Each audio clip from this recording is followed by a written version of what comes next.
Ron James in Owen Sound this weekend at the Roxy Theater. And we got to speak with Ron. He's a very, very funny man. And Ron, I have to ask, is Owen Sound the biggest stop on this tour? Telling you, every little town, not little town, but every town I've played outside the Big Smoke has this self-deprecating wit about how insignificant they are. And quite frankly, I can't wait to get there. Well, we've seen you here before, Ron, and quite frankly, I got to tell you, we were quite impressed. Well, thank you very much. Those classes really paid off. Yeah, well, Ron does the funny stuff, okay? I told you about that. Yes, okay. Yes. That's all right. That's a good joke, though. That's a good joke. Are you working that into the bit now? Oh, of course. Everything any DJ across the country says to me, I work into the bit because they're way better than me. Thanks. Now, this is year 2 of the show on CBC. How's it going?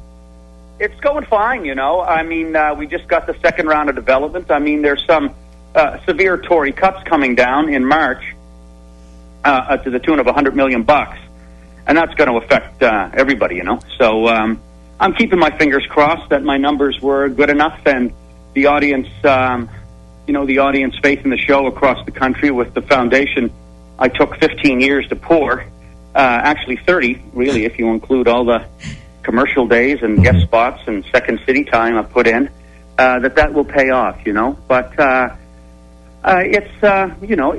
it's work. I mean, we've been writing all the time. I've got an excellent writing room, and I think that's really what drives the engine of the entire show is the writing room I'm surrounded by. I mean, nothing happens without them, and we collaborate well, and we go into work every day and laugh. And trust me, you know, here I thought I'd be able to kick back in my 50s and watch the river run, and I've never been more politicized. So it's going to be they're going to be interesting shows these days. I bet.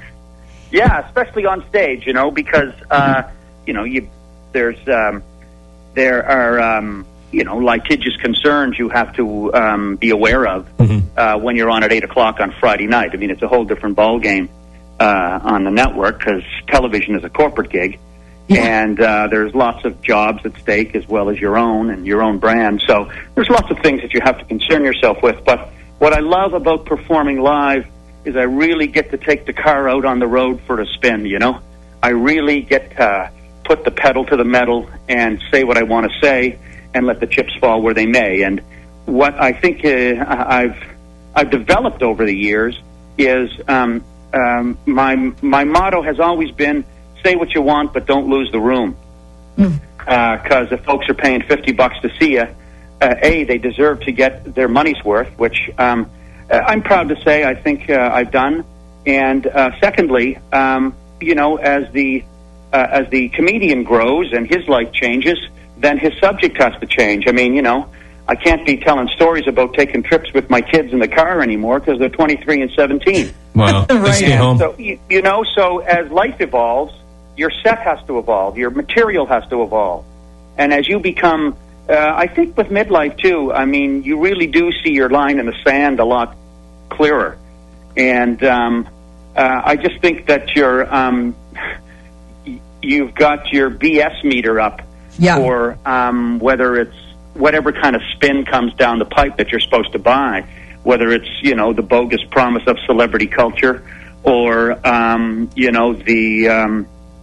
the bizarre goings-on in the world financial industry, man. Just to think that, something could go on in Greece that can stop a fella in Owen Sound from buying himself a new snowball blower. I mean, everything's interconnected. So, and that's the other important thing with being a comedian is I think you have to connect the dots and make sense of the chaos we're all walking through in the language of funny.